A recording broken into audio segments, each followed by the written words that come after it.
Ito lang panahon ni BBM, 546 billion ang flood control. Half a trillion. Ang napunta kay Diskaya, 31 billion. Paano napunta sa Ilocos Norte? Yun lang, pakita nila na malinis. Kung malinis, bakit sila hindi inuuna yon? Para to give credible to mga sinasabi ni President Marcos. Well, nung nangyari po itong 3 years na malaking pondo na punta sa flood control, ang chairman of the Committee on Appropriations is Congressman Zaldico.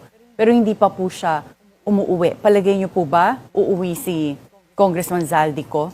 At bakit hindi na lang kinancel po yung passport niya para ma-force Yun siya nga umuwi? dapat, kinakancel na. Now, nasaan sila ngayon? Nasa labas na. Si Speaker, hindi na makita.